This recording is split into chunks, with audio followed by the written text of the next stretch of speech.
and dying in your beds many years from now, would you be willing to trade all the days from this day to that for one chance, just one chance, to come back here and tell our enemies that they may take our lives, but they'll never take our freedom?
Welcome to Anti-Tyranny News Radio here on UCY.tv. Thank you for joining me this evening.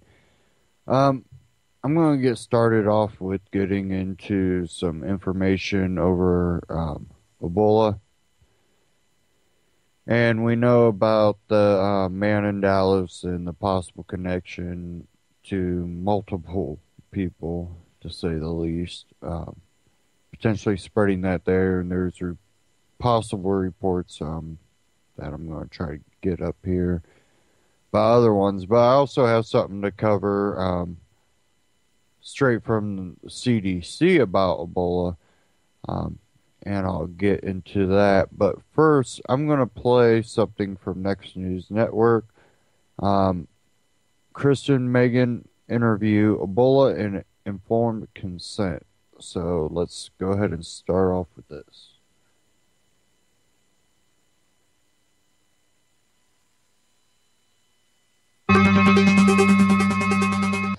With the fear of Ebola growing in America, biopharmaceutical companies are all out racing to put out the first FDA-approved Ebola vaccine. Several companies have already seen their stock values soar on the market just on the chance that the bet may pay off. Vaccines already pose enough risks as it is, and this year, more than 50% of parents expressed a great deal of concern to their family pediatrician before allowing them to inject their children. With all the profit on the line, many companies are pumping millions of dollars into what they call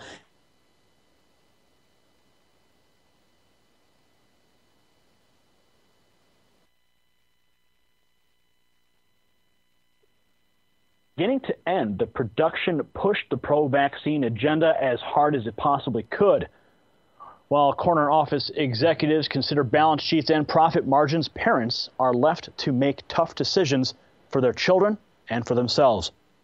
Many people don't even realize that there is no federal requirement for informed consent in order for you to be vaccinated. Today, we're going to explore the idea of an Ebola vaccine with Kristen Megan. She is a well-known Air Force whistleblower and liberty advocate. Kristen, welcome to the program.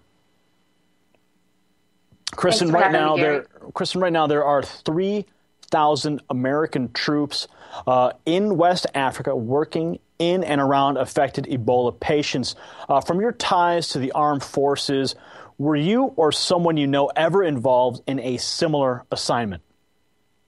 Not in related to such an infectious disease.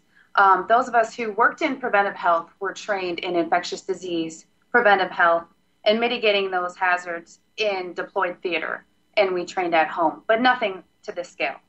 So when you worked for the Air Force, let's just get some quick background. What exactly was your role there? I understand you worked with the chemical department. My actual job where I worked was in environmental engineering, which is a mix between occupational health, environmental, and basically controlling hazards from cradle to grave and understanding human and environmental factors on human health.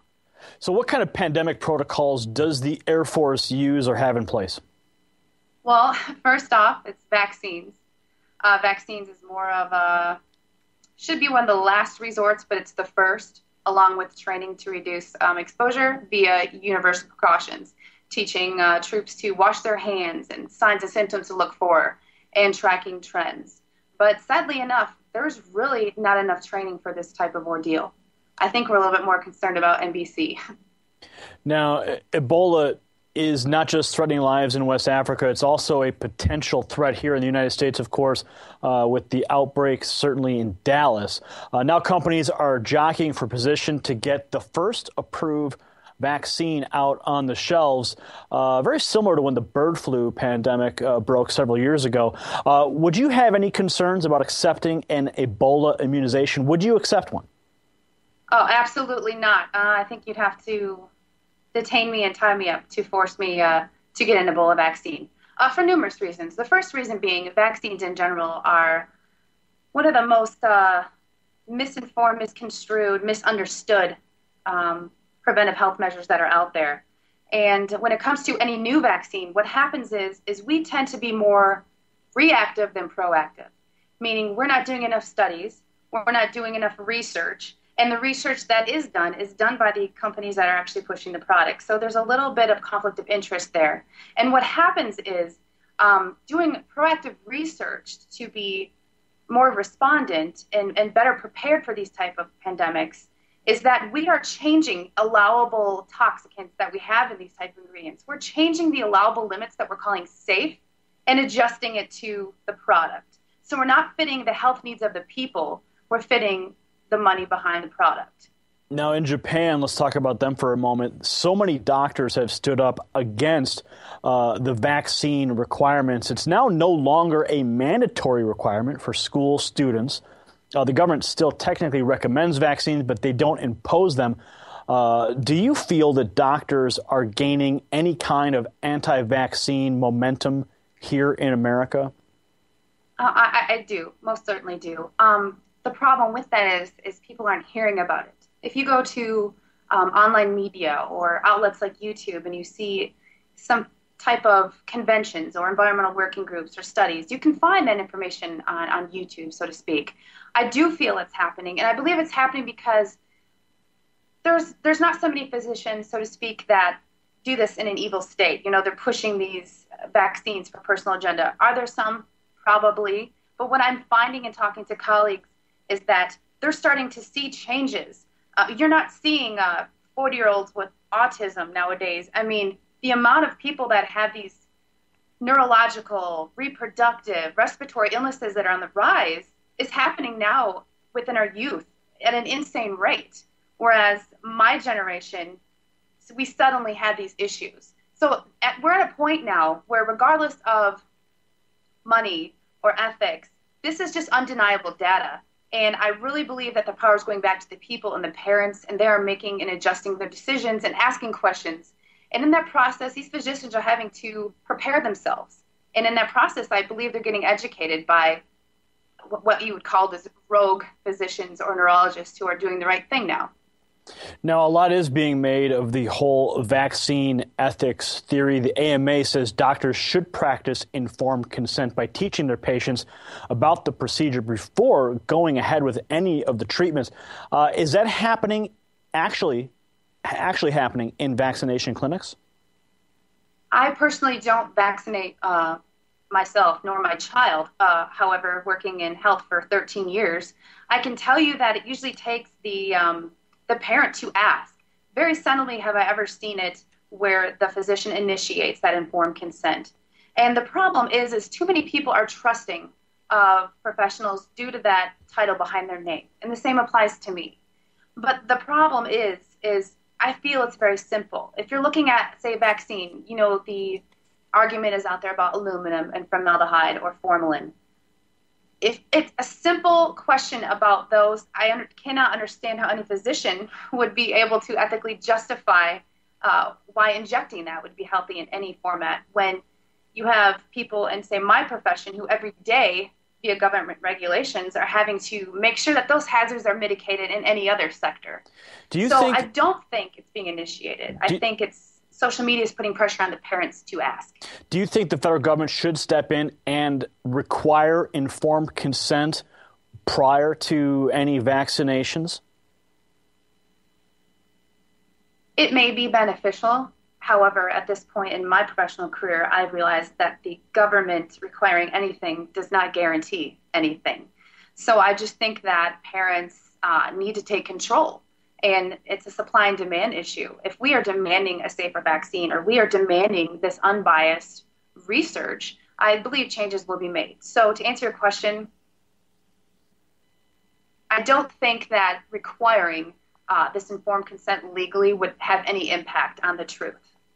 Now, so much of this debate seems to revolve around information. And in the intro, I mentioned one of the Koch brothers responding to vaccination critics by funding a massive documentary that recently aired on PBS. Is that kind of paid programming very popular? Do you think that it's a direct response to what the information that is being put out in social media?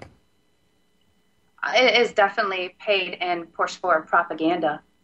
Like I mentioned earlier, a lot of that data being provided is being provided by these pharmaceutical companies, not necessarily some people rely on peer reviews.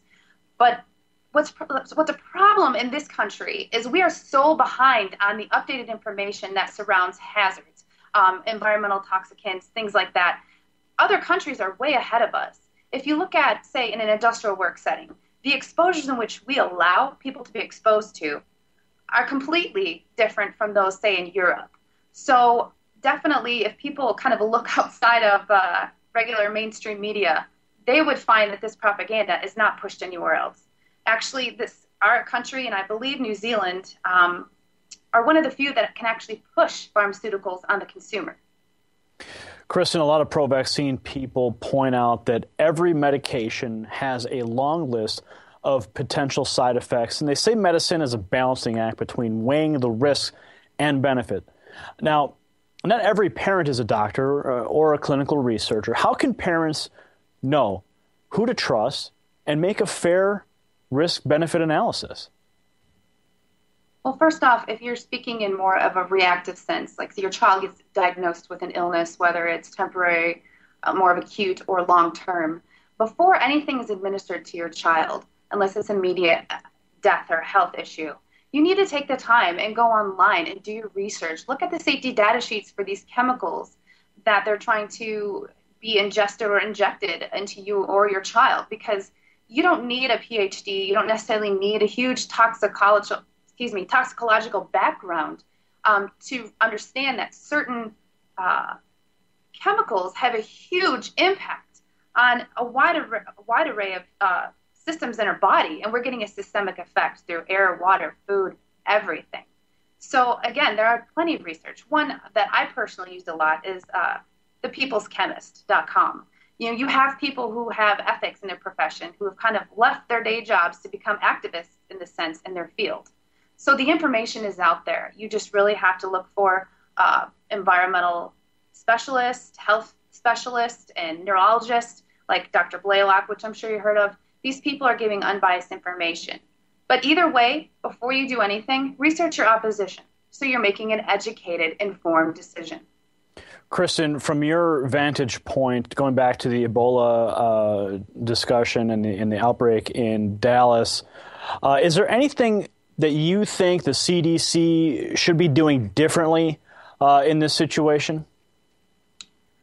In response to the Ebola outbreak, I think that they need to maintain transparency. Transparency by which being honest about the likelihood of it being spread. Being honest about, what people can do, because there's like a hierarchy that we should follow. And the vaccine can cause more issues if it's not properly researched than maybe the actual issue of Ebola. So the CDC in general has sub-programs like NIOSH, which is the National Institute for Occupational Safety and Health. And I bring up that standpoint because our government has all these rules to protect the people in the workplace. Yet in our private homes, it's like we lose that assistance of being educated on the hazards. So I believe the CDC in general needs to just be honest and transparent and sugarcoat nothing. All right. Kristen, that sounds like a plug for your Facebook page, Sugar Free Sanity. We'll close it off there, and we'll look forward to having you back. Thanks a lot, Gary. All right. That was Kristen Megan. She was in the Air Force, and now she's a whistleblower and a senior health and safety specialist. You can find out more about her at her Facebook page, facebook.com/sugarfreesanity. Okay, now,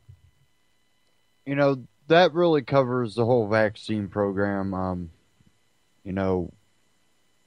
What you can really expect from the vaccine program. I think that's been proven over and over. We don't seem to have the same standards as even Europe. We don't do enough research, and the research is done by the companies that are pushing these. So it's one of those things that we know that the vaccine program likely won't help. If anything, it'll always come too late and prolong sometimes a pandemic. And that's how I see history proving it, and we should definitely take notice on stuff like that.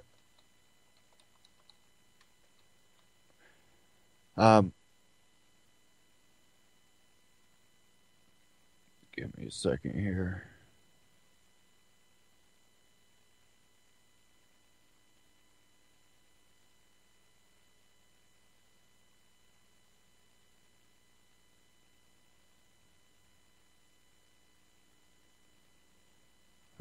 Issue here.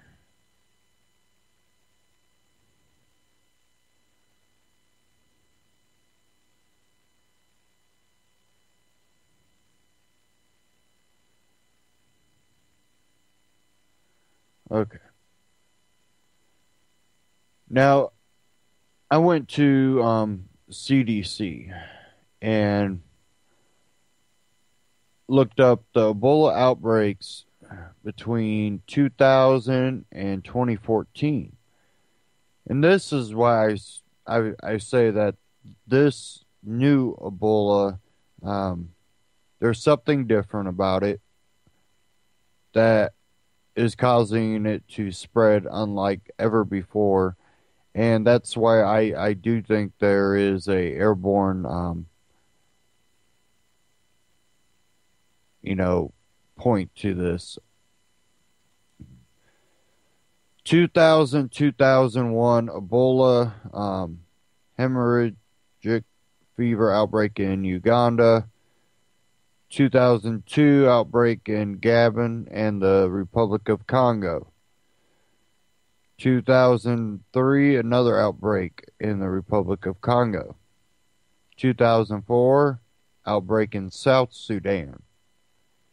2007, so it went from 2004 to 2007, another outbreak in the Democratic Republic of Congo. 2007, another outbreak in Uganda. 2008, a virus detected in pigs in Philippines. Then it went all the way to 2011, a outbreak in Uganda. 2012 outbreak in Uganda. 2012 outbreak in Republic of Congo. 2012 outbreak in Uganda. Then it skipped another year, and in 2014, outbreak in West Africa, outbreak in the Democratic Republic of the Congo. And I think this list will be expanding now that we see it popping up here in America, and the possibility of it being spread. And not to mention us flying people that have it into the country. Um, and the chance of it coming through our southern border or northern border um, could be likely too. And actually, let me see if I can find something I've seen earlier.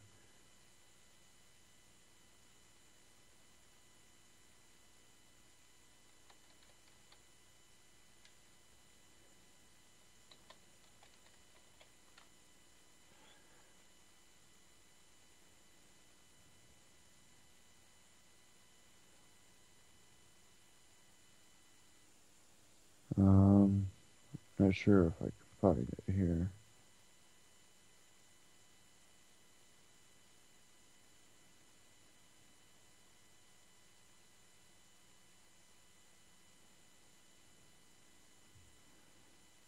I'm not seeing it now.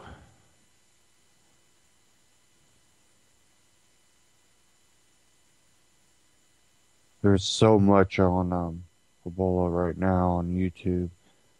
It's kind of hard to find something you've seen before.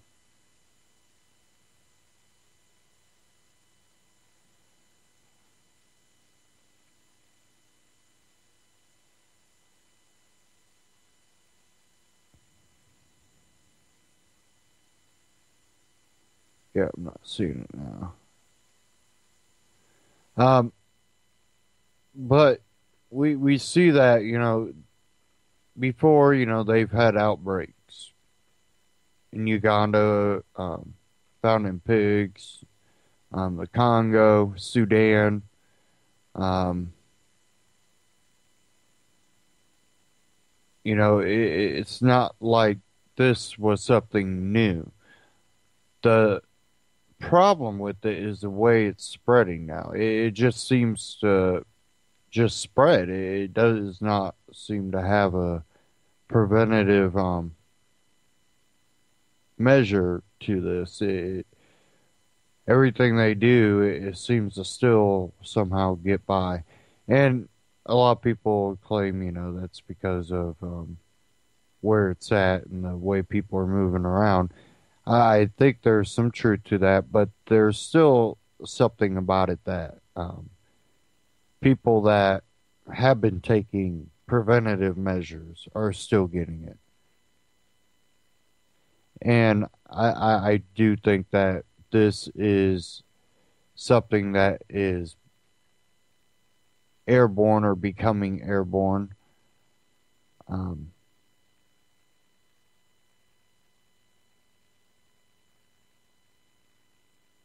and I think there's enough evidence out there that suggests that it is going airborne. I think at least that this should be looked into, that it's going airborne. Instead, they say, hey, it can't be airborne. And I think that attitude shows that they're not serious about trying to prevent it at all.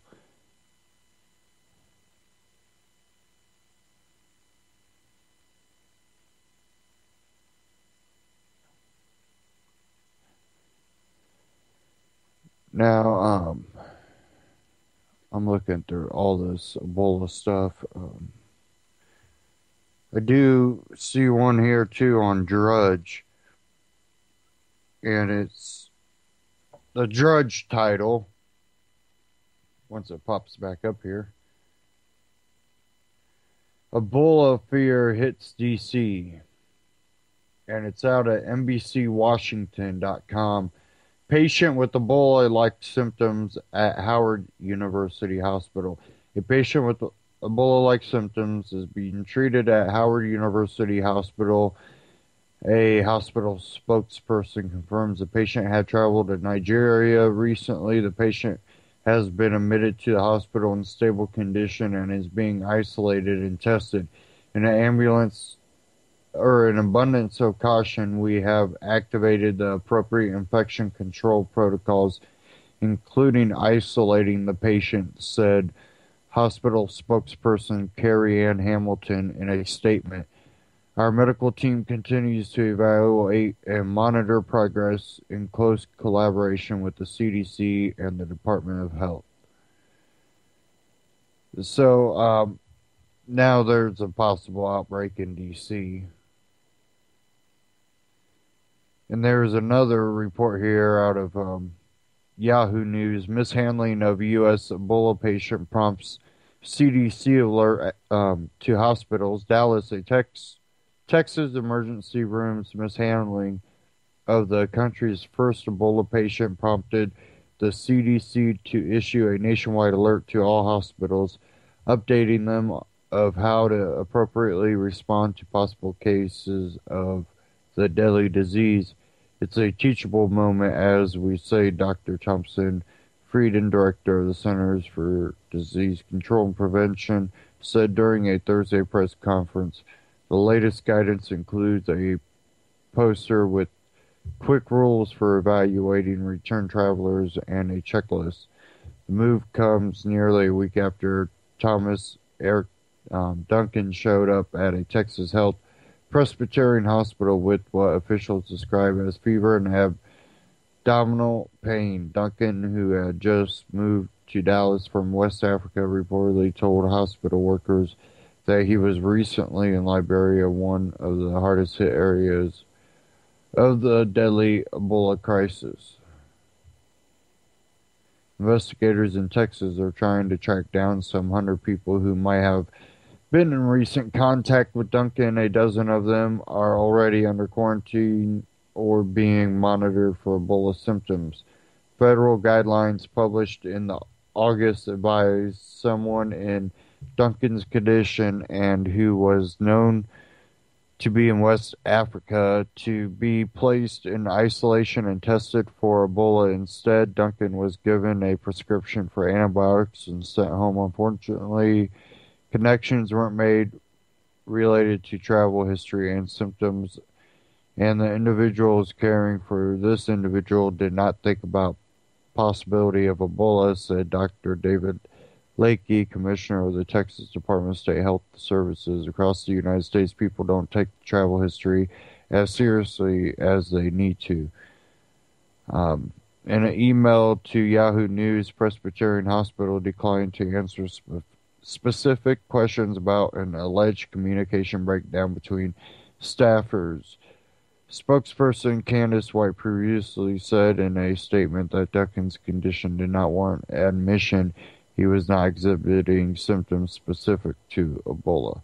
Lakely said hospital administrators have promised health authorities answers.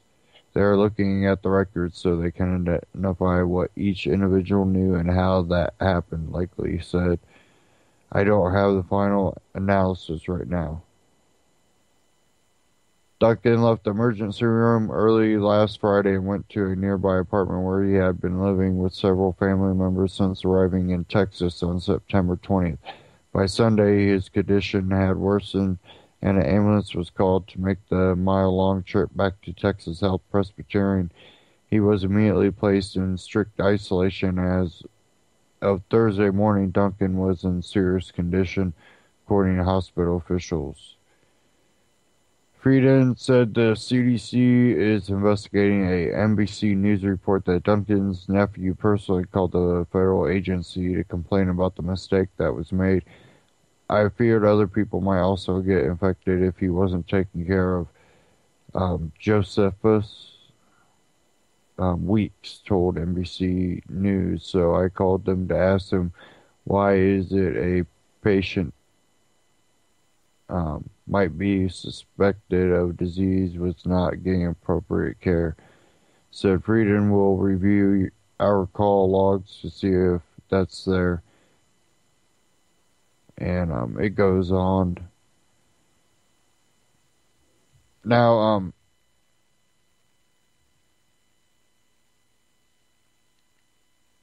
I have a short one here. This one, out of InfoWars.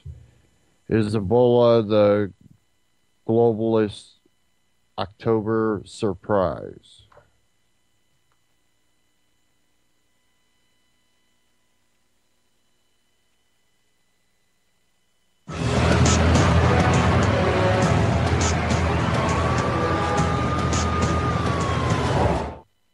Up next on the line is Alan in Maryland. Go ahead, Alan. You're on the air. Good afternoon there, Paul. That's some fine work you're doing over there at InfoWars. Now, I'm going to make 3 points, and I'm going to make it very clear and make it quick.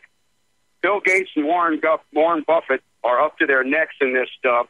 They're trying to clear out Africa. We know that America is being dissolved in a vat of political acid, and China has been moving into Africa for years. So this is a way to get them, basically startled, stop their progress, etc. Bill Gates said the other night that this is not going to be the last epidemic.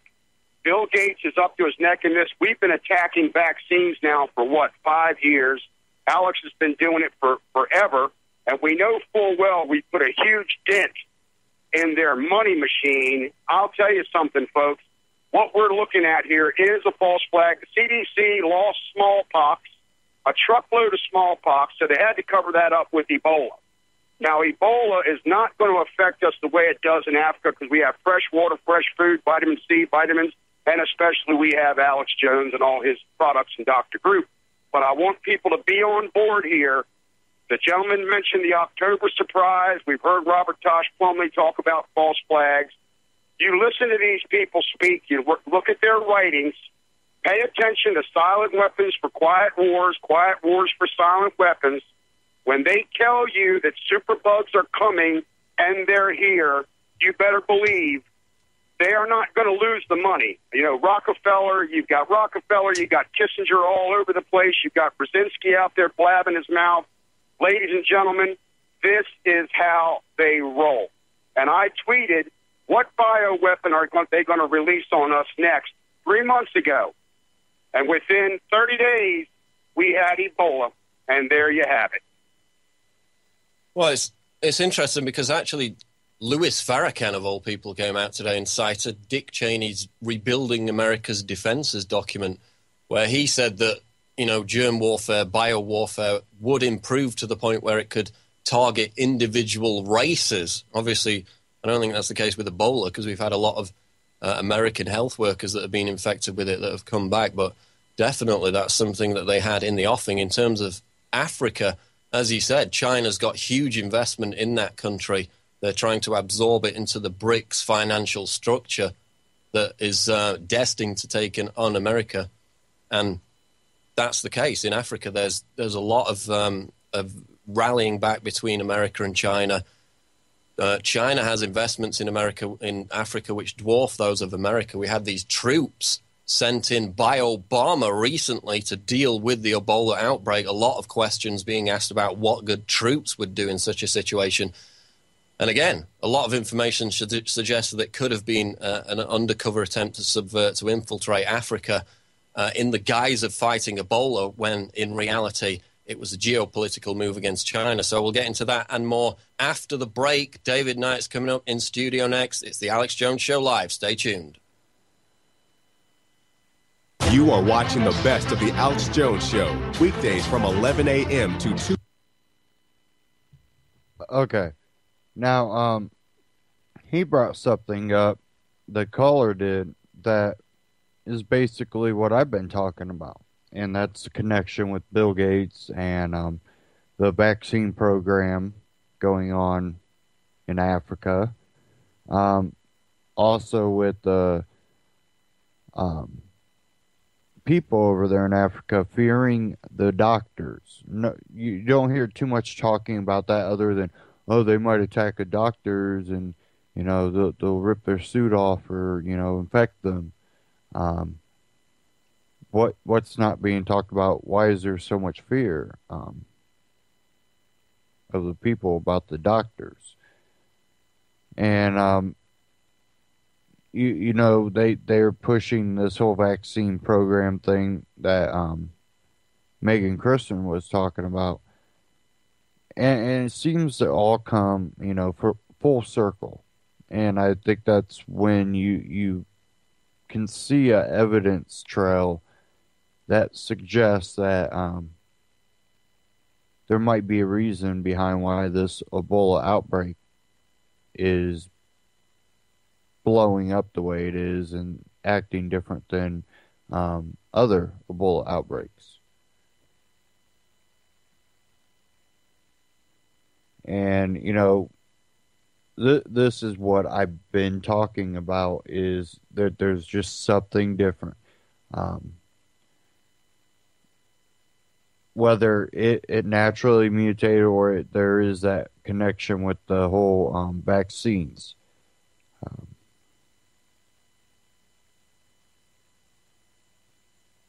it's kind of interesting. I just think it really is. Something that I don't think really anybody else right now is making a connection is, you know, with the vaccine program, we also have all these children that recently have gone back to school. And, hold on.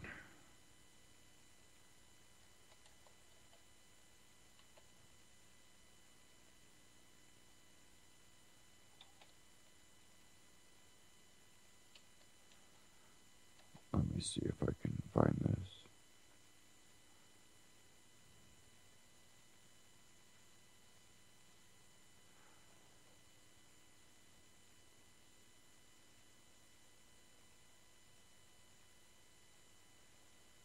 Give me a second while I try to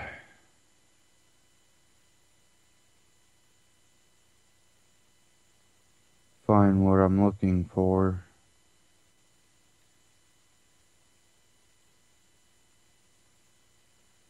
For some reason, I've been having a hard time trying to find things. It'll pop up, I'll watch it, and won't pop up under my history.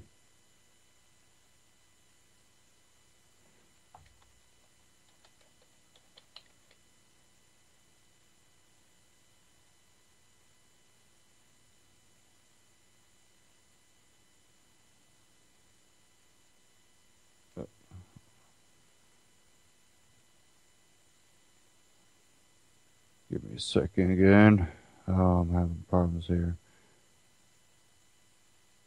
But one thing, with the connection is, the whole vaccine program. All these kids going back to school just got vaccinated, and apparently now, which I kind of skimmed over last broadcast, is reports that paralysis um, is now hitting a lot of these children.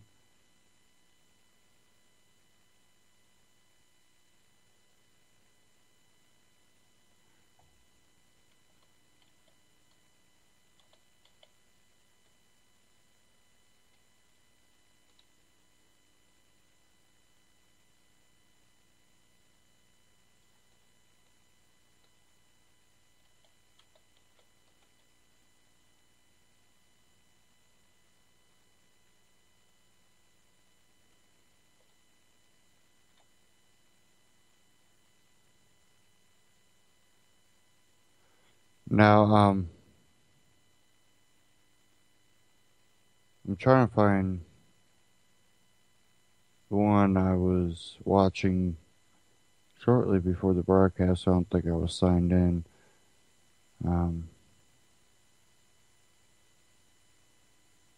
Hopefully I can find it.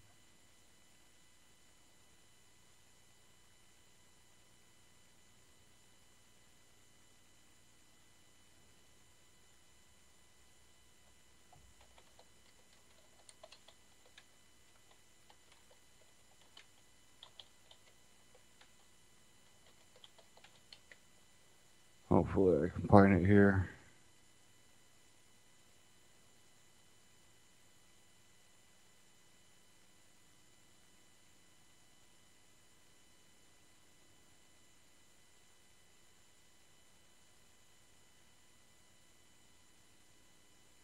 I'm not finding it. It's like it just disappeared.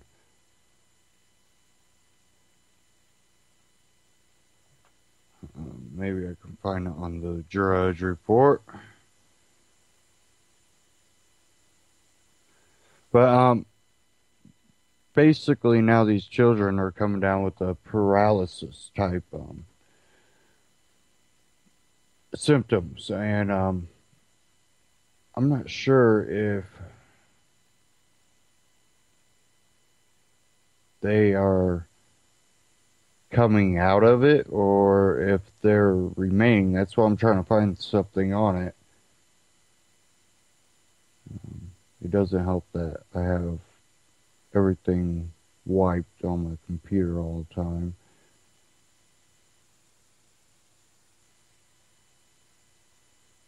Unless I purposely bookmark something, it's not going to be on there.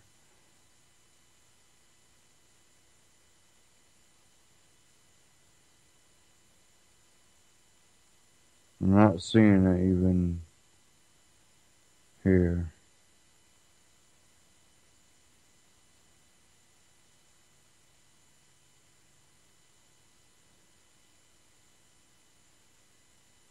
Not seeing it anywhere.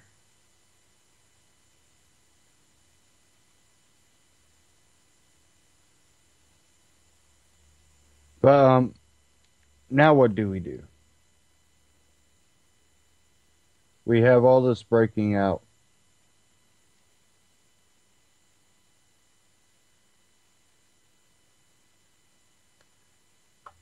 And we don't have any sense of understanding of what's going on. I think there's plenty of ways that we can prevent the spread of it and take precautions. And I think another key thing is to having a extremely strong immune system, and do what you need to do to keep your immune system up, and that's also a healthy diet. When you see something like this, it might be a good time to reevaluate your eating habits if you need to, and really try to keep your ability to fight back against disease or infection. And if you see someone that's showing any type of symptom, maybe it'd be good to stay back away from them. And maybe even leave the area if possible. And things like this can happen naturally. And it can be man-made, but what you have to do is do as much prevention as possible. I'm not going to tell parents what to do, but I personally would not push to vaccinate children. I just don't see it as a effective tool. Maybe one day it will be. Right now, I don't personally think it is.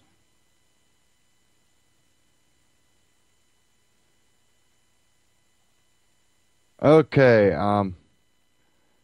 going to move on here to Obama, the Islamic Caliphate that is going on. Now, I have a clip here from Western Journalism, and this one's titled, "Revealed Barack Obama Armed the Islamic Caliphate." And this is something that we've been talking about too. And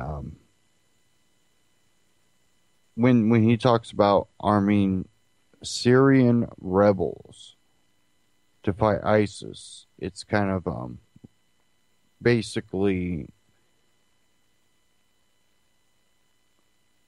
BS speak. By arming Syrian rebels, you are more likely to be arming ISIS itself. So, with that in mind, this seems to be nothing more than a direct attack on Assad. And if he was really going after ISIL, when they're in those big caravans, you think it'd be pretty easy to wipe them out. Whole brigades of them.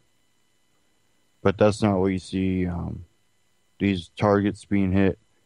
Well, more likely those are government targets. Those small areas, buildings, more likely government buildings. But let me go ahead and play this.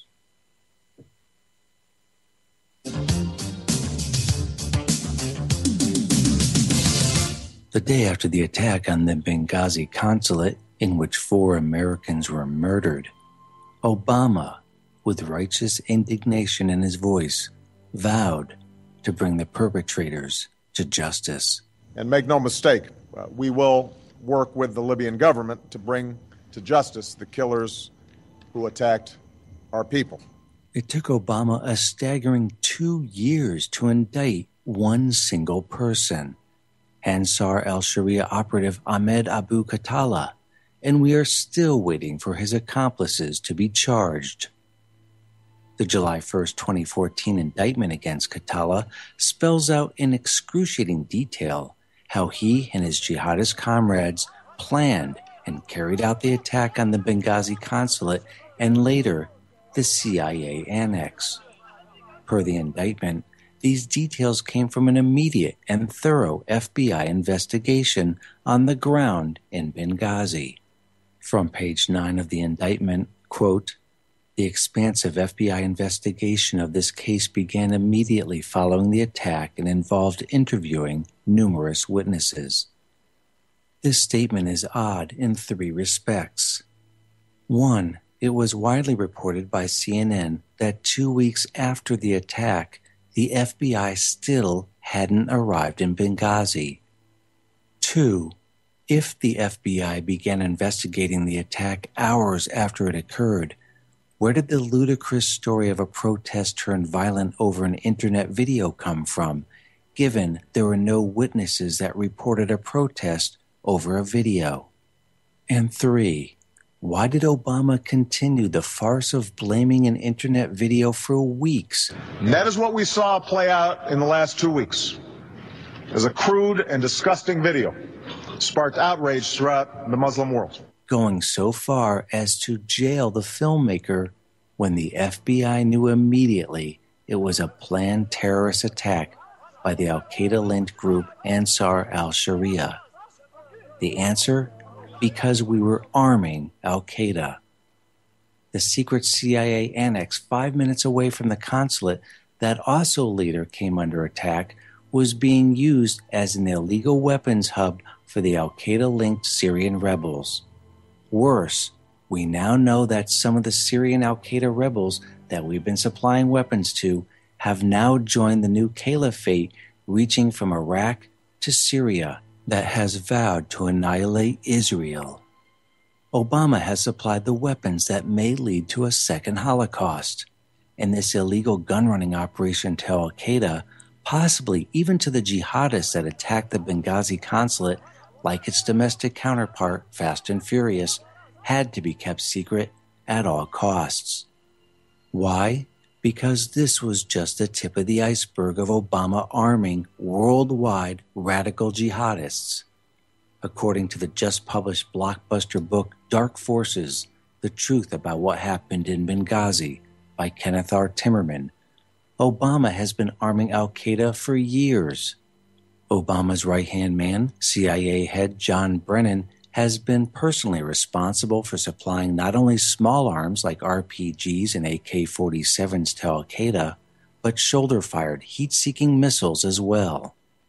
Per Timmerman, quote, CIA Director John Brennan was personally in charge of U.S. covert operations in Libya, including a Fast and Furious-style gun-walking operation that allowed 800 Russian-made surface-to-air missiles from Gaddafi's arsenal to reach al-Qaeda groups in Africa and beyond. Some of these missiles were used to shoot down U.S. combat helicopters. On August 6, 2011, one of these missiles was more than likely used by jihadists to shoot down a decrepit CH-47 helicopter, Extortion 17, packed with 30 Special Ops forces, most of them part of the Elite SEAL Team 6.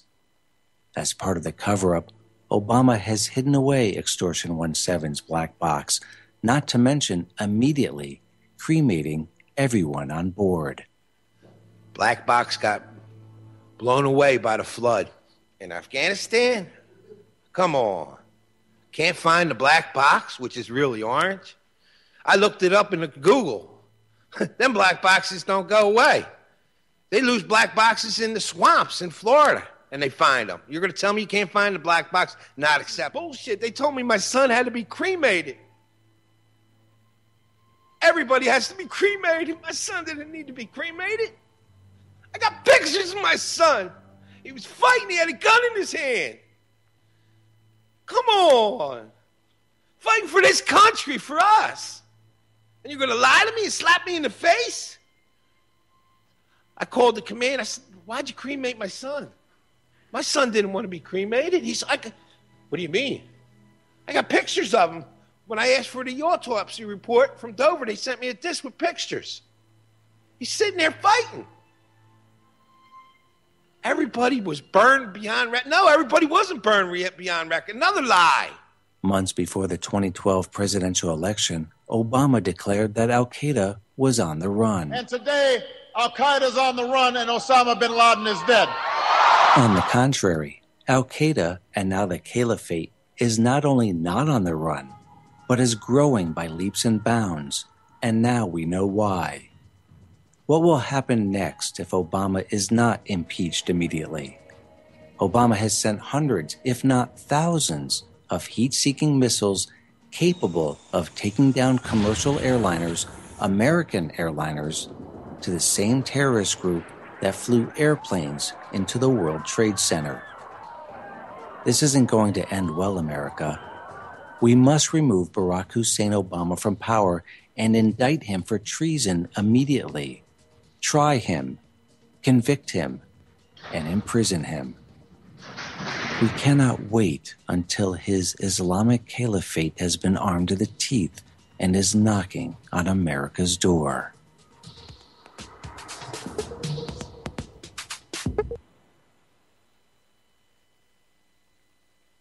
Now that was from Western journalism. And I don't ever see a president being convicted and in jail. I just don't see it happening.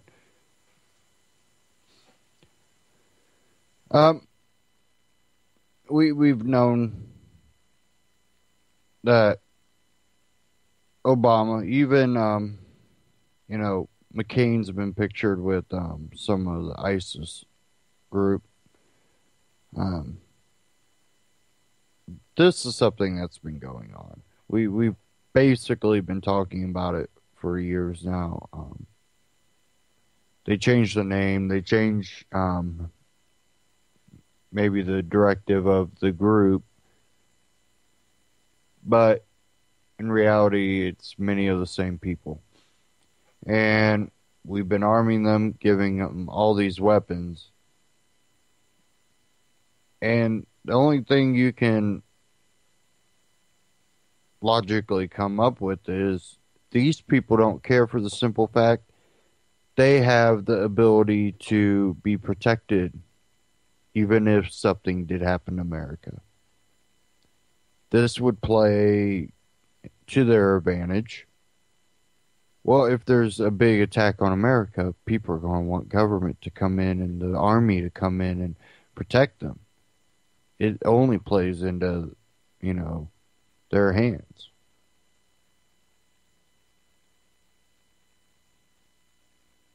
And when you look at it like that, you can see how people that have no respect for, the human race can allow these things to happen. They understand that by doing this, even if it's to go after Assad or, to help out in their own agenda, they have an understanding that this can come back and bite them in the butt. They understand that America could be attacked because of this. But these are the same people that say, never let something like that go to waste, that you use that to your advantage. They understand, hey, I can be protected in my nuclear bomb shelter, and these other people are just going to have to hope they have protection. And after this accident, I can come out of my shelter and tell people it'll be okay, and we're sending troops, and basically institute martial law, which only again plays into your hands. And depending on how tyrannical your leader is, this can play out in any country. But depending on how tyrannical your leader is, with martial law type atmosphere, they can go around and round up all the healthy males to fight the war against the terrorists. A lot of things can happen. They can take your food supplies. And that's why a lot of preppers also look at ways to get as far away from government control in that type of a situation, because they understand that, well, you become a slave. And it's one thing to volunteer to help out in a battle against bad people, but it's another thing when you become a slave. And no matter how you want to prep, I think that you should have multiple routes of escape in certain situations. Even when it comes to things like these infectious diseases, if you see outbreaks where, cities are starting to just contract it and they can't stop the spread of it, it just seems to get bigger and bigger. You might want to get away from the city before you get infected. If you're close to the city, you might want to go visit a friend or family member way away from that city or other large cities. We know Obama signed a executive order basically saying that anybody that even shows signs of a respiratory illness can be detained. There's so many things that are playing out right now that don't look good for America. And we just hope that none of them come to light, to reality. We have to be prepared, though, if it happens. But that doesn't mean that we should be in panic or in fear. We need to be clear-headed and have a understanding of what can happen, what might happen. And you keep that clear head, that levelness, you definitely have a better chance of surviving a epidemic or a collapse or a attack.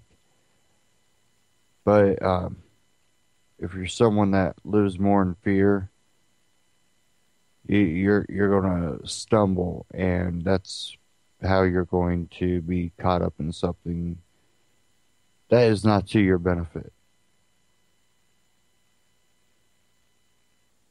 Okay, I'm going to give a shout out to the people in the chat.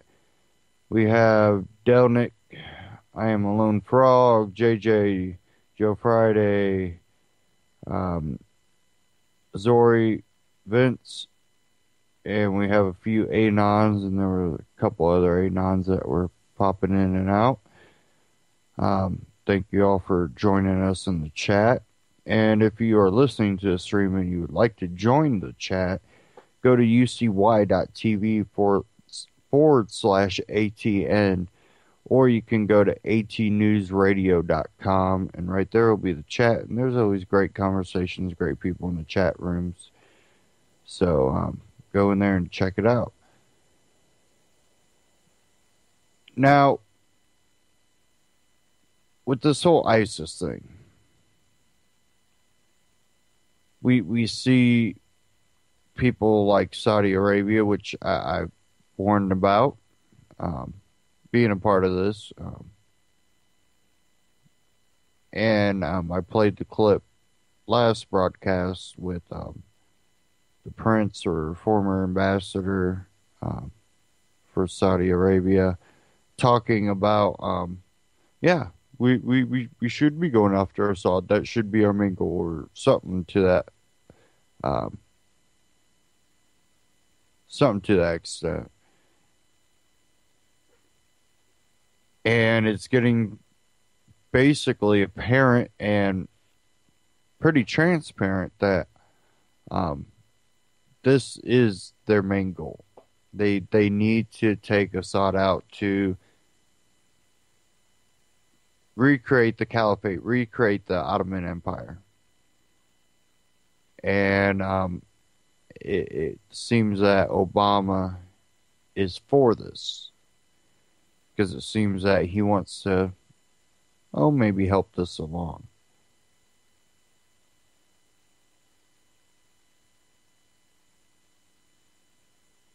Now,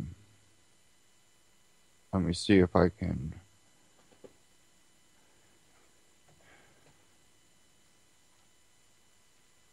find what I'm looking for. Probably not, but we can always try.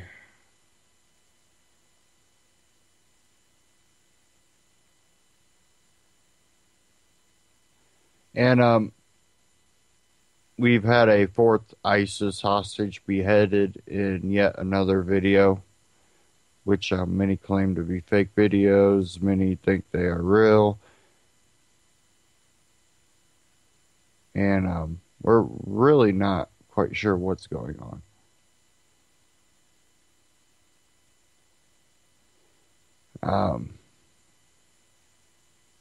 We have a report here. This was yesterday from benswan.com. Obama says he will eliminate airstrike casualties except for in Iraq and Syria.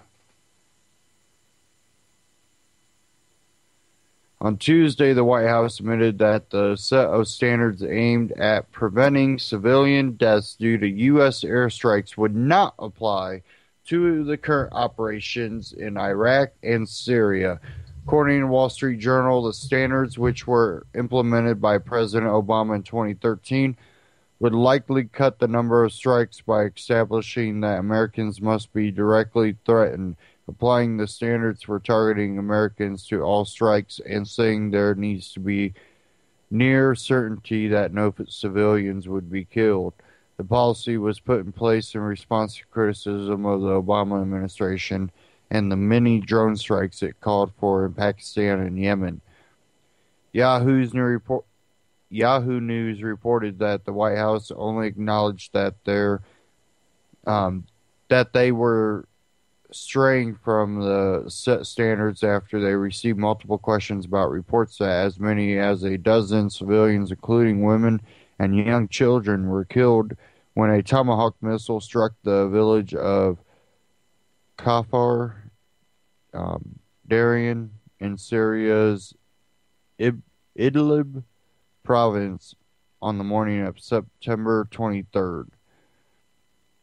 Although the village of Kafar Darien was originally said to be a stronghold of the Khorasan group, a political member of the Free Syrian Army, Abdu Salman said that after witnessing several bodies of women and children being removed from the rubble and taken away in ambulances, he believed the strike was a big mistake. When asked about the airstrike, a spokesperson for the National Security Council, Caitlin Hayden, said the Pentagon would take all credible allegations seriously, but that President Obama's strict policy on airstrikes does not cover the current U.S. airstrikes in Syria and Iraq. Hayden insisted that the policy promising near certainty that there would be no civilian deaths only applied when the United States took direct action outside areas of active hostilities, and that the current state in both Iraq and Syria did not fit that description. Regarding the exception in policy, Harold Koh, who was the State Department's top lawyer during Obama's first term, that said the White House seems to be creating a gray zone. If we're not applying the strict rules to prevent civilian casualties to Syria and Iraq, then they are of relatively limited value, Koh said. And that's out of benswan.com.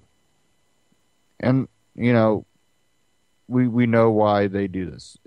They do this just to give lip service to trying to prevent civilian deaths. In reality, they never really do what they say they're going to do. So when he said that, we should have known right off the bat that it wouldn't mean anything. Because right there it says, except for places in active hostilities. Well, that means any place that you say there's terrorists there's active hostility, then that's what they're going to use for excuse to go ahead and not care. And what do you think that's doing over there? Creating probably more terrorists.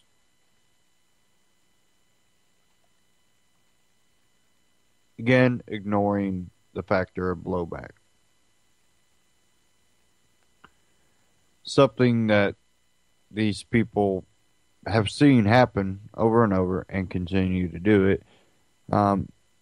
Really showing absolutely no regard for the soldiers' lives. No care for your lives. And really self-interest. Corporate interests. Not capitalism. Corporatism. Remember this.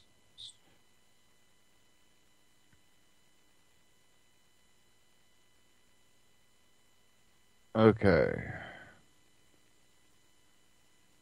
Yeah, a few other things to cover.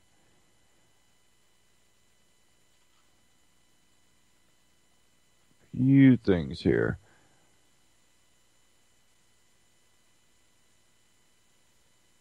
This one out of Ben Swan, I'm just going to cover the Ben Swan articles here real quick. This one out of benswan.com. Detroit citizen dubbed Batman for armed neighborhood watch patrols. A Detroit resident has been nicknamed Batman after his frustration with the lack of police protection in blighted neighborhoods led him to start conducting armed neighborhood watch patrols. Detroit's economic collapse has left neighborhoods abandoned across once thriving Motor City. Its municipal budget crisis that cause a wide array of funding problems for city services like police protection, meaning citizens are often left on their own to deal with the crimes in progress. MSN Money noted that 911 response times for top priority crimes have been taking up to 58 minutes, leaving Detroit residents with no choice but to look for alternatives when violent criminals attack. This situation recently reached a boiling point when a citizen who called 911 emergency services to report a break-in in progress was placed on hold for over 30 minutes. Detroit Police Chief James Craig has also made comments encouraging residents to arm themselves against the city's crime wave. And I'm going to play this clip here. And this is from, I'm not sure, CNN maybe, or it's coming off of YouTube. And it's at benswan.com in the article.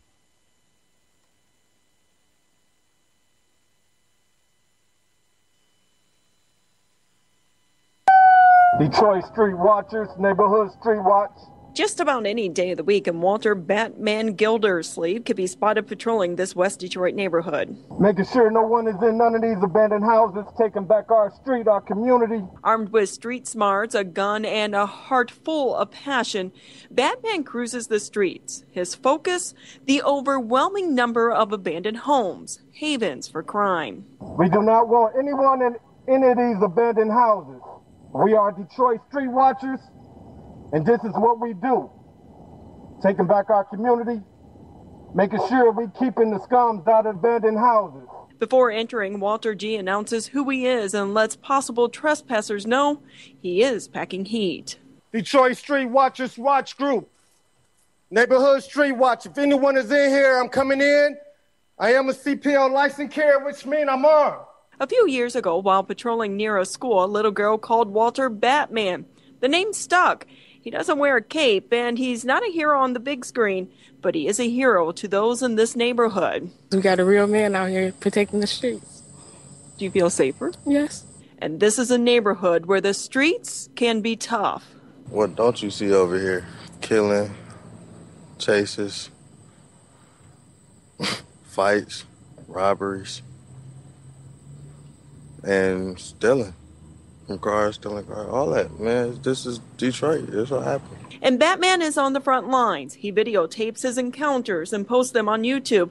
A regular guy giving a voice to residents too afraid to talk. He stands up to drug dealers. We are street patrol. You are dope dealers. You are being warned. And thieves. Right now, you in the act. I can have you here till the police get here. He does it because he cares and because he can't forget. I remember it was a search a few years ago for a baby girl named Bianca.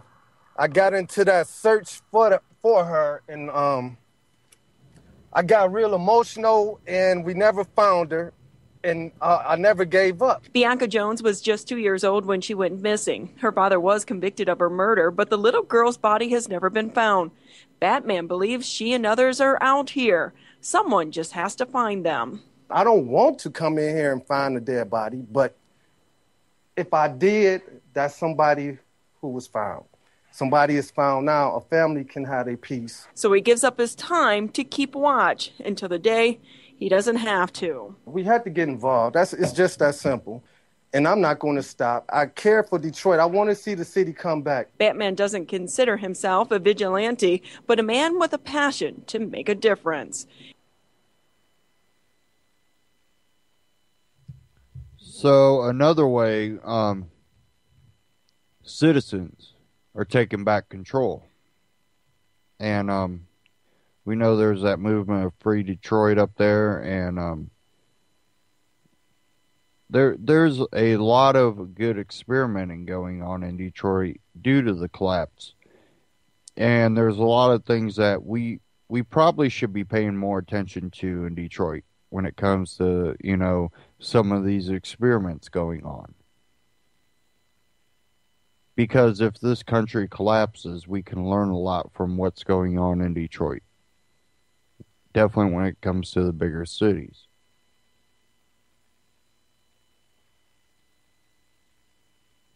We know now what to expect when there is a large city like Detroit um, that has been reliant on that city government to provide protection, to provide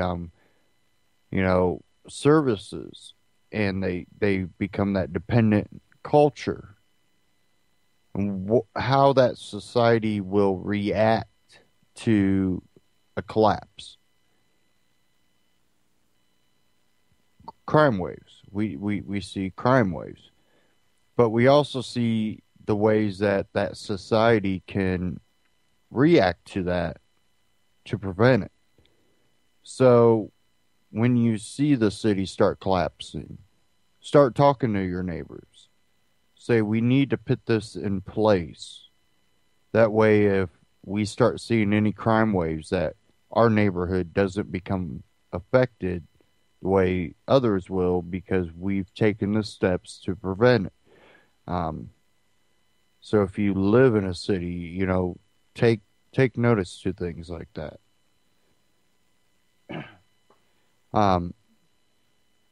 Places like Chicago are going to be in even a little bit dire strait because in cities like Chicago or out in L.A. Where there's restrictive gun laws,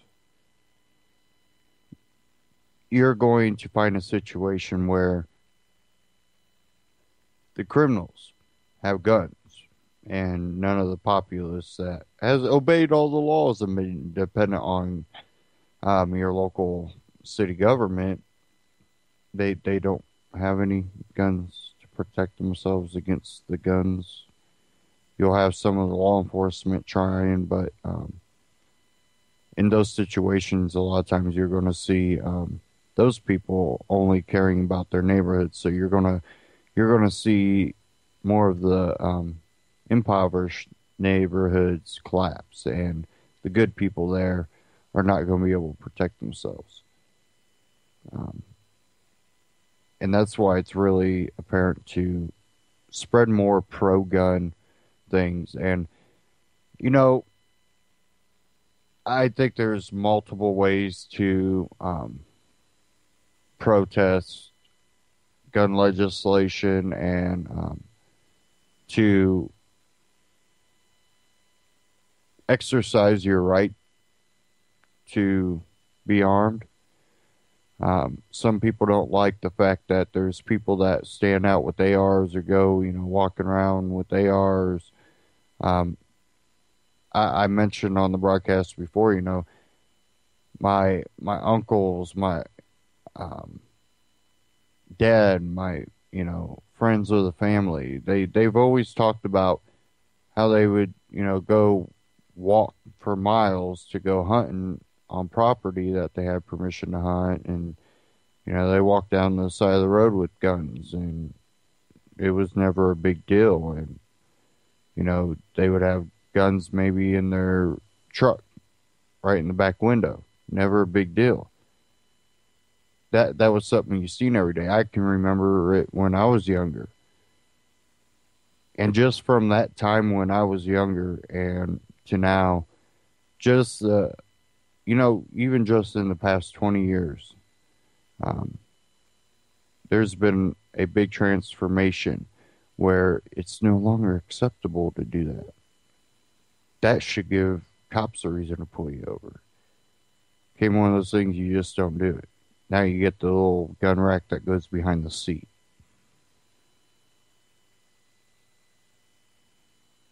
And so I don't have a problem with the open carry AR across the back. I think that should be okay to see. Whether they're just carrying it or they're going hunting. Unless they're doing something neglectful with that gun by pointing at people or not carrying it correctly or using it in a threatening manner, I don't see a problem. Now, I can see the side where people go, but it scares people. Well, I understand that. And we do need that cultural shift where it's not scaring people. And in those cases, I think the other type of protesters, the ones that believe in concealed carry and believe in the outreach programs, that's where you come into play. You need to change the culture and show people the correct way to carry these rifles, the correct way to, handle them by not being threatening with your firearm. And when they understand that, then they see the people that are out there exercising their Second Amendment right or their plain and simple right to bear arms, even beyond the Constitution, right to self-defense. It becomes one of those things. They see that they're handling their weapon correctly. It's not threatening to them. It's not scary to them. Both sides play a role. And they need to stop fighting each other over it. You got the ones that say, oh, you need to go out there and just openly exercise it. Otherwise, buying into the concealed carry just allows them to, make them non-visible. And the other ones are like, making them visible scares people. We need both of you, and you need to work together. You don't have to sit there and hug every time you see each other, but you need to be able to work without inner fighting.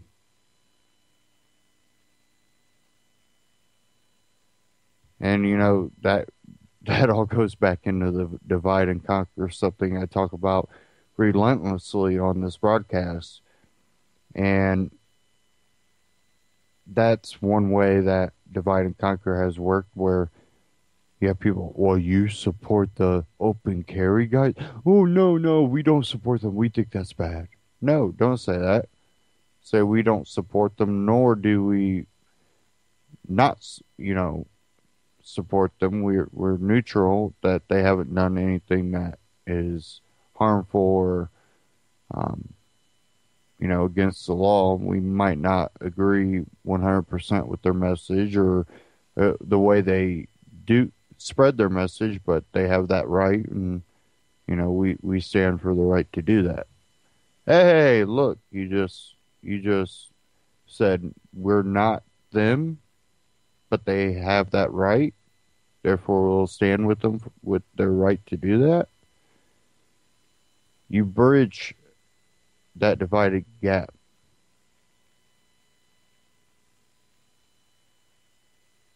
And you make a more united group against restrictive gun legislation to prevent them from trying to take our guns.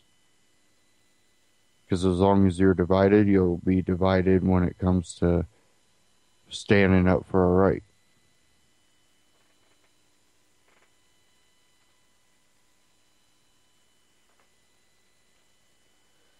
Okay, give me a second here. Again, I've been having more problems with this Steam machine. Just got a little thing pop up. Oh, you have some updates that need to be taken care of. It's like, oh, now you tell me during the broadcast.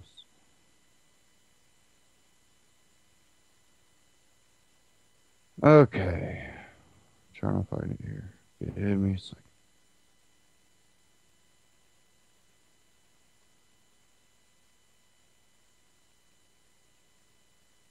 I have it. Okay. I played Ron Paul and Rand Paul from LPAC 2014. There's one here, quick one. I wanted to play. I just found it. I found it today, but this is from Raw Labrador at LPAC 2014.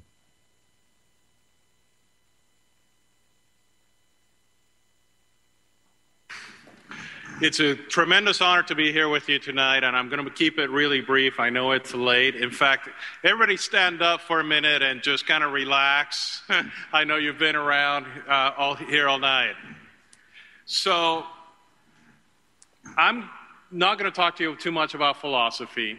I'm not going to talk to you too much about bills.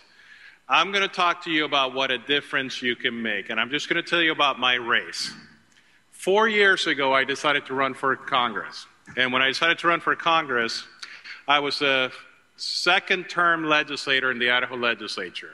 I had defeated a lot of different bills that members of the establishment had tried to pass in the Idaho legislature.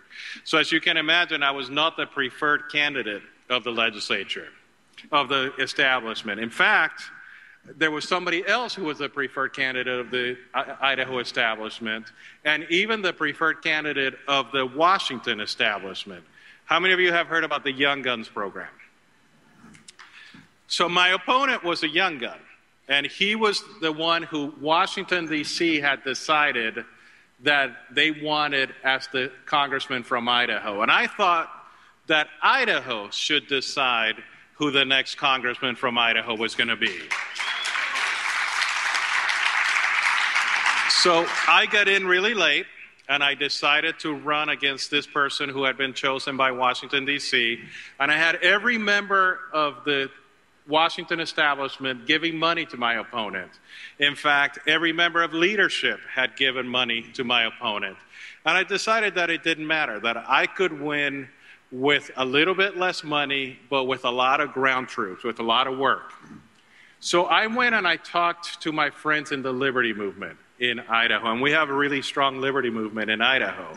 And I knew that they weren't the majority of the Republican Party, but they could make a difference. And in fact, if you look at Idaho, we have about 10% of the Republican Party is comprised of the Liberty Movement. And I thought this was the group that could make the biggest difference. And they knew my record because I had been a state legislator for 4 years. So I got many of the great people in that movement to work on my campaign and to work for me and to work for our election. And they worked like nobody had worked before. In fact, I had one gentleman who is a strong supporter of Ron Paul, a strong supporter of liberty, who was in his 70s. And he could not give me any money. But what he told me is that he could knock on doors. And he knocked on 3,000 doors in his neighborhood.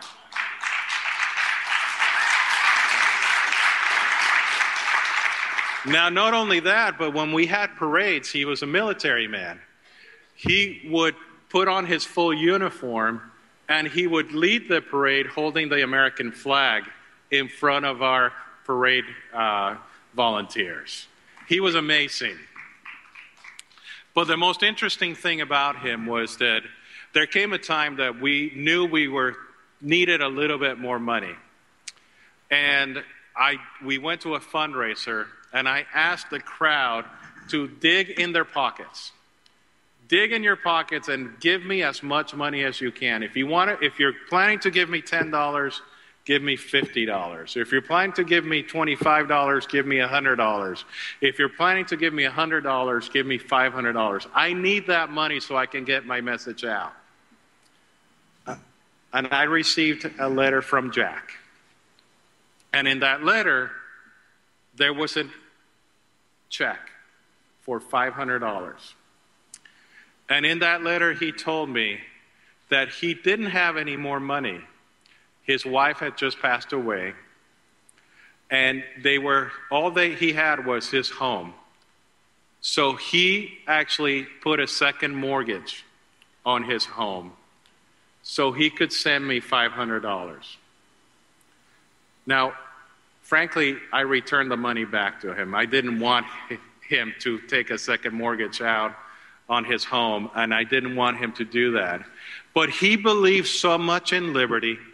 He believed so much in this nation. He believed so much in the movement, and he believed so much in the things that I could do as a member of Congress that he did not just a little, he did everything he could to make sure that a good person could be elected member of Congress. Now, if you don't think that you can make a difference, think every night about Jack. Because what happened is because of him and people like him, I was outspent 3-1 in my primary, and I won by 9 points. And then the establishment was so upset that they didn't want to help me in the general election. I was going up against an incumbent Democrat, and they decided to tell the media in Idaho that I couldn't win because I was too extreme. And they pulled out of Idaho, and they decided to go somewhere else and put their money somewhere else. So in my general election, I was outspent 5-1.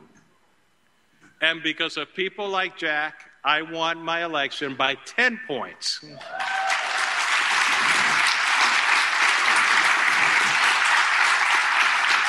So if you're ever sitting at home or sitting in a meeting like this or sitting in your office and thinking, what I do does not matter. What I do is not going to make a difference.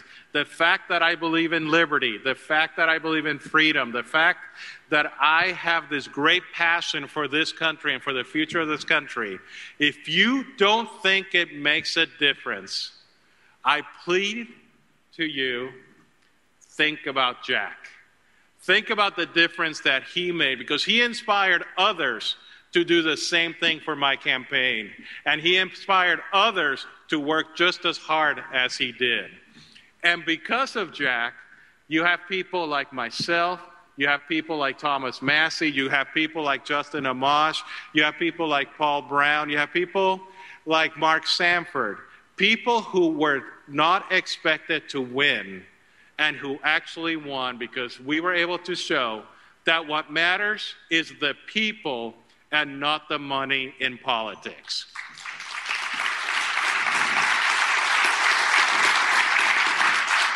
Thank you for your passion.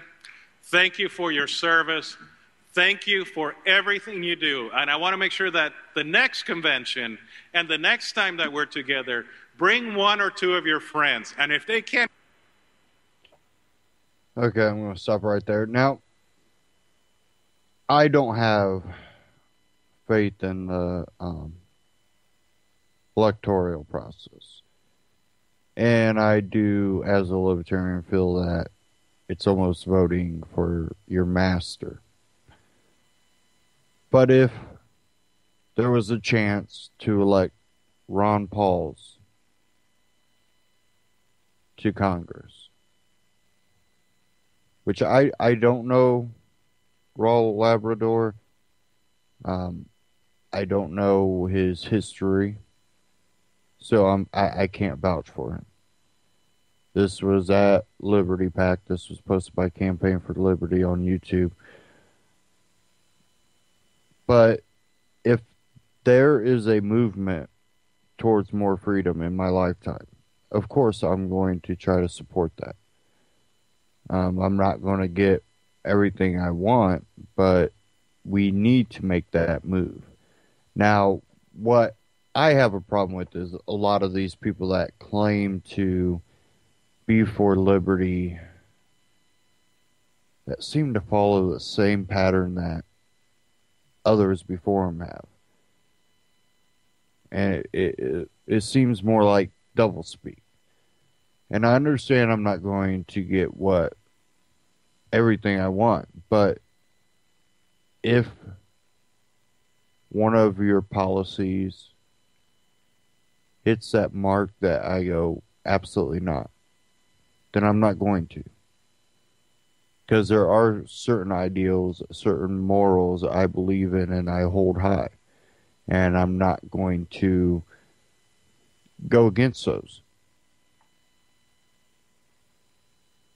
Now, others might be willing to say, I'll give up on that ideal just to get those couple things that I like.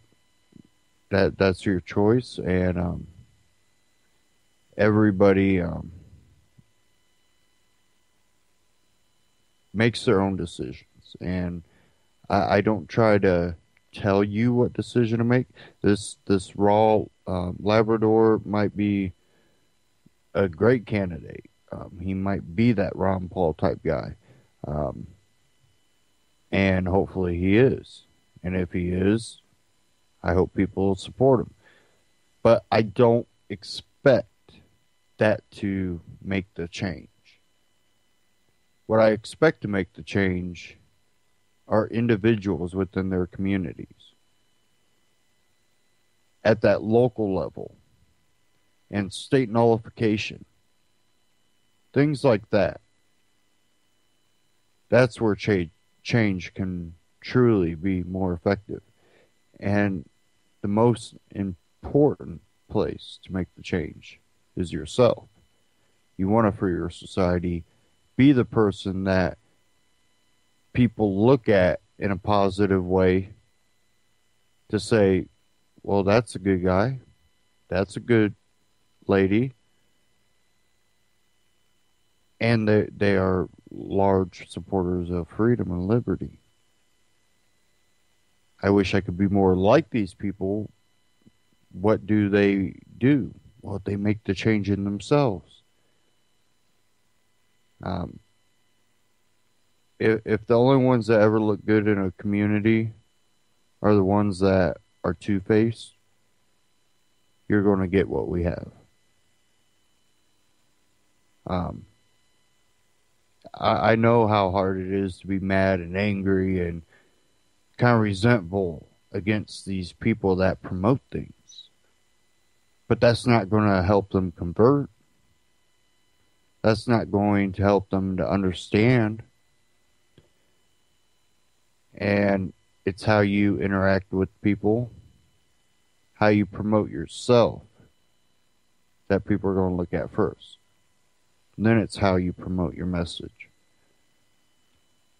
And, you know, I try the best I can to better express myself, better express my message. And I might not be able to do it in a way that reaches everybody. And there might be someone that can reach people I can't reach that might not be able to reach people I can reach. That's why it takes as many voices as we can get out there promoting freedom and liberty. That is what we need. That is what is kind of falling off. A lot of people have asked, is the liberty movement, dying? And I say, no, it's not dying. It's just lost its steam.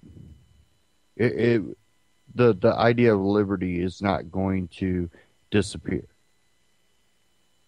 But we need more people to share, to promote. We need that grassroots to stand up again, to make sure that we don't lose steam, that we keep bringing more people in.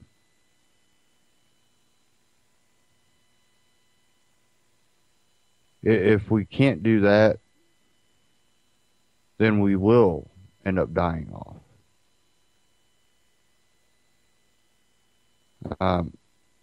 We need to stop with the division, definitely, in the liberty movement. You can disagree, but when you start getting to the point where you're fighting, causing people to negatively look at you or the other side, you are hurting the situation. You're hurting the movement. And I'm not saying you can't disagree, that you can't have heated debates. But at the end of the day, you have to walk away with respect for the other person. Just as a person. You don't have to respect all their beliefs. Just their person.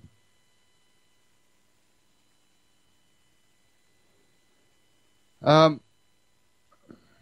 have something that came to my attention today. And I seen this come out of healthimpactnews.com. And this sounds pretty familiar if you followed my broadcast or other news outlets about the Justina Pelletier. Well, we have a 10 and 12-year-old sister seized from family by hospital in Phoenix. I have Vince Easley call in and let me bring him in.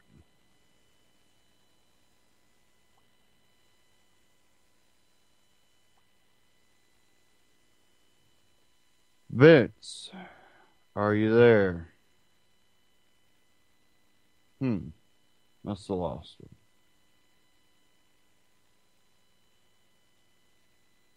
See if I can try to call him back. Nope. Okay. Well, we have 10 and 12-year-old sisters seized from family by hospital in Phoenix. And this kind of reminded me of the Justina Pelletier case, if you followed me during that. Court orders Health Impact News to take down story. This was update. Breaking health... Oh, here we go again. I got you? Yep, you have me now. All right, hey, bro. Hey. Yeah, I wasn't sure if you had lines or not. Yeah. How you doing? Pretty good. Yourself? Okay. You know, I just want to weigh in some about what you was talking about. I think all of us, you know, that have been, you know, trying to share information with people and I think expose a paradigm that so many of us have lived in all our lives, and it's like, man, when it hits us, it's like, dang, man, what, really? So then we get all gung ho and away we go and sharing on Facebook and all this and that, you know, and then we get such little response. A lot of people, a lot of times, we lose their zeal. But I think it is important, like you say, to work through this and to continue. And you know, there's far more than Facebook. I make it a purpose to, when I'm out in public, to address some sort of issue in the world today, whether it be from the so-called Federal Reserve. I love going into a place and asking if they accept Federal Reserve notes. You know, yeah, they I would kind of look probably, at you a little funny there. Yeah, 8 times out of 10, a person that's going to say no that's behind the cash register. You know, really. But it's, you know, that's because it's just an example of, you know, how little the information of how the hows are and, you know, why the things happen as they do in this world. It's just not common knowledge anymore. And I think with we can show example that public education has been there to, you know, condition children to, you know, be good members of society, or, you know, that's what they'd like to say, but actually it's just to be a good, productive member of the machine. And when a person comes to realize how much they're actually being robbed, and, you know, the ideas of government is not, you know, what we've always been told. So it is a lot of times overwhelming, I think, for many people to be able to maintain a presence, you know. Now, would you agree that after the last, you know, run by Ron Paul for president, that we've seen a loss of steam and a division within the liberty movement? Absolutely. And, you know, Jules was talking about this the other morning there, I think it might have been yesterday, about, you know, Ron Paul and, you know, even about AJ and stuff. So many people get disillusioned, and you know, that too, you know, takes a person's steam. As far as Ron Paul, you know, that was real weird, but you know why? Obviously, I think he probably was threatened, you know, and he decided to go ahead and step back and just keep his mouth shut, and you know, knowing that his death would accomplish nothing. Probably if he understands his machine, you know, people are easily disposed of, even presidents, Anybody that opposes this New World Order, it's not really a New World Order, though, but that's the term that it's like to be given. It's really, pretty old, and powers really are never destroyed. They seemingly are, but they're only transferred, even, from empire to empire. That rising phoenix out of the ashes, and they intend for, destruction, upcoming destruction worldwide. I mean, unlike anything we've ever seen in history. And a lot of times I find that, we probably play into that. All of us are certainly guilty, at least at one point or another, of, having, fallen victim of, that information that they want to circulate. And a lot of times that's fear, Absolutely. and speculation. So, I mean, how do you deal with that? Because so much information is there and available that it needs to be addressed.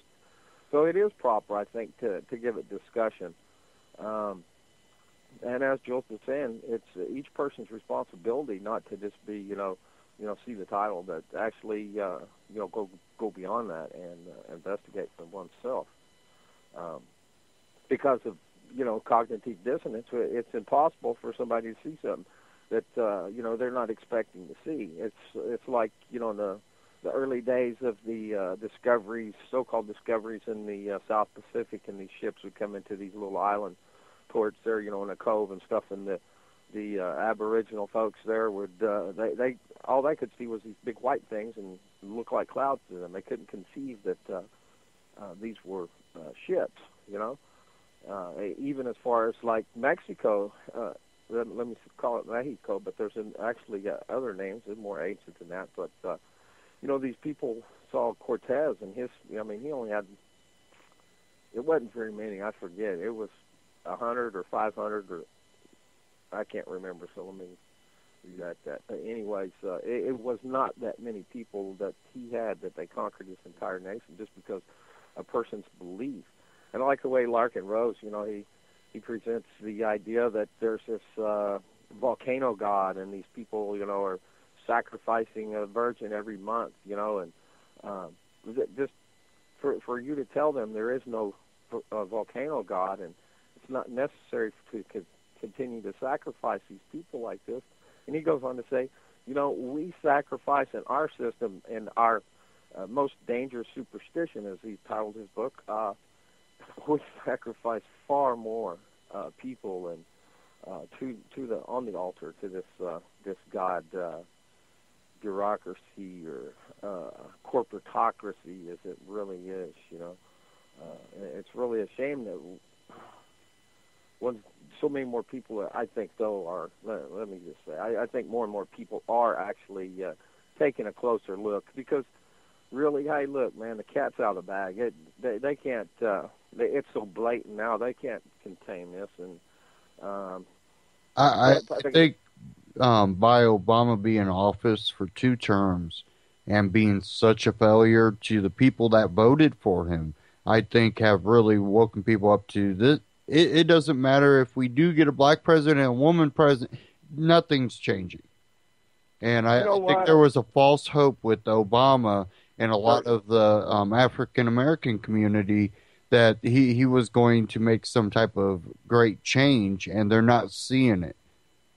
I was still just gullible enough then that I thought it was a fantastic day for not only for America but for the world. That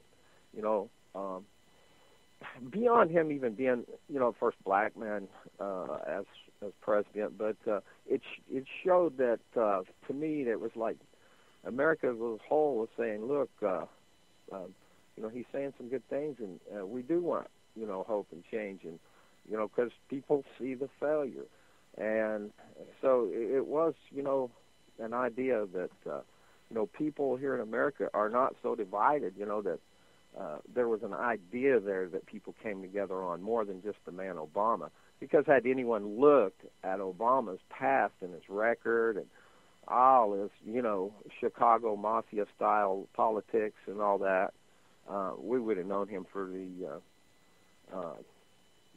the player that he is. And the mainstream media did a real good job of hiding all that. Even when there were people trying to expose it, they did a good job of really keeping it out of the limelight for people, and they really championed someone as the savior.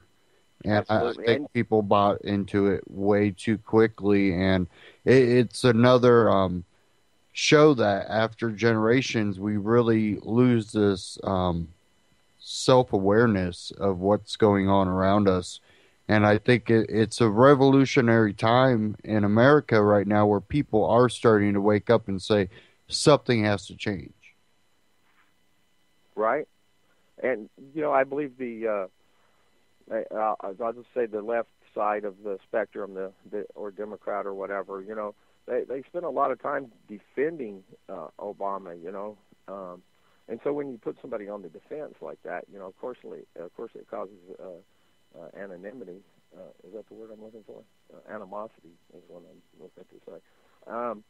Between people, and there is that strife that you was talking about, right? Right. It's one of those things that we have to figure out how to reach these people and let them understand that we're not against what they want. We're saying that you should have the right to those things you want as long as you're not harming others. What we're asking is the right to our life too, the way we choose. We want the whole let this group gain more privileges than the other side. That way we can continue this divide and conquer. We have to understand that if helping one side harms the other side, it's not going to improve any type of situation. That we need something that allows for everybody to be free. And when it comes to like the gay marriage, if we just made it to a point where government has nothing to do with marriage, that the tax thing, you can claim, two friends that are roommates in a house can, file jointly if they felt like it. Things like that. As far as, as the system exists today, of course, I agree with that. The big, around here, of course, there was a big Operation Ice Storm, they called it, this big meth bust. They grouped a few weed dealers in on the deal. And but one thing I'll add right there, an old boy down the road from me, he when he went before, in his bond hearing, the prosecutor said, well, let me be clear that this right here doesn't have to do with the meth. It's just marijuana. And to be fair, it'll probably be legal in a couple of years. So I mean that right there has some things to speak. But in conversation with a few folks that in my encounters out and about, I brought this issue up about what a person consumes and into their body, or any contractual agreement that a couple of parties may decide to enter into, whether it be prostitution or if a person wants to buy drugs. If where do you draw the line at? I mean, we've seen examples of limited in the size of a soda drink that you can buy up in New York, but maybe they say okay, you can't buy a 32 ounce, but you can buy 100, 16 ounces. Right. And it's something that we see that it only limits. It doesn't stop anything. It just limits the way that they're able to procure what they want, whether it be drugs or alcohol or soda. It adds to the problem. It further destroys lives. The war on drugs does. It turns Absolutely. people into criminals for something they do to themselves that doesn't harm anybody. It's different if they go out and commit a crime, but it doesn't matter if they're on drugs or they're just doing it because they feel like it. Exactly. The crime is what crime. they did wrong. Exactly. The crime is a crime, absolutely. But, how do you deal with the issues of, family and children and stuff and the people around them that are getting harmed? You again, it comes down to, are you harming someone else in the activity you do. If they're cooking meth in their house, neglecting your children, yeah, and you know, there's people that might smoke pot that neglect their children, and then there might be people that smoke pot that they, you know, they're always good parents to their children. They're always helpful. They're always, you know, there for their children. You know, it's not the drug, it's the person's choice. And, you know, even when it comes to alcohol, there's people that might come home and have one beer. Then there's people that might come home and, you know, completely get trashed and beat their kids. It's not the drug, it's the person's choice on what they're going to do, if they're going to abuse something, if they're going to be responsible with what they do. And that's where you make the arguments. That's the crime. If you are neglecting a dependent because you're doing a drug, it's not just because you're doing a drug. It's a choice you're making to abuse something to the point that you neglect responsibilities that you've taken on. Yeah, and it was alcohol was, you know, been classified, I guess, as a disease, alcoholism, you know, like PTSD and or the postpartum, I think. Even, you know, bipolar and, you know, ADHD. And, of course, then there's always a drug, a pharmaceutical for all of this. And side effects. It's a disease for every human emotion and action. That's what that comes down to. Claiming every human emotion or action as a disease, therefore, you then have a right to forcibly treat someone. Nice. Yeah. When you look at the whole, you know, people going, well, you have a mental problem, they can try to, you know, take you to a hospital and forcibly drug you. It's a way to control society. And if you look at the history of a lot of these compounds and drugs that are being used, they go back to the research on how to control a population, how to control people, or even how to kill people. Yeah, and foretold, and you know, books like Brave New World and stuff with even the same name. What is that? Xanax? What do they call it? Xanax? Is it the same? Something like that. You got all kinds of drugs: Prozac, Xanax, Ritalin, Zoloft. And the list goes on and on. Oh yeah, it's something that you know, of course, has been kind of under the table research, and even just thinking back, and even more further back in literature to Frankenstein. You know, we see trying to manipulate, you know, and reanimate life and control life, and of course with you know, the pharmaceuticals. That would just be, you know, something also to add in. It's all about wanting to own life itself, and mainly by a chosen few, really self-proclaimed chosen, I'd say. Yeah, and you know, when you look at the picture in a whole, it comes down to our responsibility to take back control of our lives and our health. And when everybody stands up for the right to not take a vaccine or to take the vaccine, to have that right to choose, you're going to see the power of government shrink. Because it's really hard to force it upon a full population that is aware. Informed, absolutely. And my advice, too, is, you know, wherever you're at in life, if you're a part of the system, you know, exist where you are and look for that you can withdraw from it, you know, and make changes within, too, if you have that, if you're there in a position where you can actually affect change, even if it means, you know, you lose your job later on, then, you know, it's time for people to come forward. And, you know, this kill and kill, you know, lock these people up and stuff. I think we should offer immunity. Yep. And I want to thank you, Vince, for calling in. And we're at the end of the broadcast. I want to thank everybody for tuning in tonight. And I will see you next week. Coming up next, Character Matters with Dr. George Simon. Take care. Have a great weekend. Thanks, Vince. Thanks, Josh. Bye-bye. up all night, I waste my time.